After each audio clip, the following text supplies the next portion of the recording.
நம்ம முன்னோர்களுடைய காலகட்டத்திலிருந்தே கனவுகளை இது வந்தா இது நடக்கும், அது வந்தா அது நடக்கும் அப்படின்னு ஏதாவது ஒரு விஷயத்த சொல்லிக்கிட்டே இருப்பாங்க. இந்த நிலையில நம்ம கனவுல பாம்பு வந்தா என்ன நடக்கும்? அதுக்கு என்ன பலன்? தெரிஞ்சுக்கலாமா? பாம்புகள் அப்படிங்கிறது நம்ம இந்து முறைப்படி கடவுளா வணங்கப்பட்டுட்டு இருக்கோம். இந்த பாம்புகள் கனவுல வருது அப்படிங்கிறது கடவுளே கனவுல வருவதற்கு சமம்னு சொல்லப்படுது. நம்ம வாழ்க்கையில ஒரு முக்கியமான விஷயத்த சுட்டிக்காட்டுற அறிகுறிகளா இது விளங்குதுங்க. இந்த அறிகுறிகளை வச்சு அதற்கான விளக்கங்களை நம்ம முன்னோர்கள் வகுத்திருக்காங்க.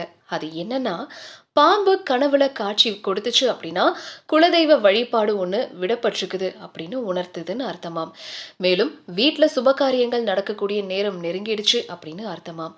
பாம்பு கனவுல வந்து நம்மள கடிச்சுது அப்படின்னா நம்முடைய கஷ்டம் எல்லாம் நம்மளை விட்டு விலகும்னு அர்த்தம். குறிப்பா தீராத கடன் தொல்லை பிரச்சனைகளால அவதிப்பட்டு வருபவங்களுக்கு தீர்வு கிடைக்கும். நம்ம கனவுல பாம்பு வந்து தரையில 3 தடவை குத்தினா ஒருத்தரை பிடிச்சிருக்க தோஷம், திருஷ்டி இது எல்லாமே விலகி ஐஸ்வர்யம் சேரும் அப்படிங்கறத உணர்த்துது.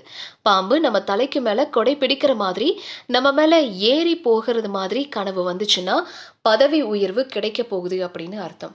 நல்ல பாம்பு கனவில் வந்து கொன்று விடுவது போல கனவு வந்துச்சுன்னா இதுவரைக்கும் உங்களுக்கு தடையா இருந்த எல்லா செயல்களும் முறியடிக்கப்பட்டுருச்சு அப்படின்னும் உனக்கு புது ஜென்மம் கிடைக்க போகுது அப்படின்னும் அர்த்தம். இத்தகைய கனவின் மூலமா அறிகுறிகள் காட்டுகின்ற பாம்புகளுக்கு நன்றி தெரிவிக்கும் விதமா இந்த கனவுக்கு பின்னியம் நட்சத்திரத்தன்னைக்கு நாகராஜா கோவிலுக்கு பாலால அபிஷேகம் செஞ்சு நாகராஜாவை மனதால வழிபடணும். இதன் மூலமா அந்த கனவுக்கான முழு பலனும் கிடைக்கும்.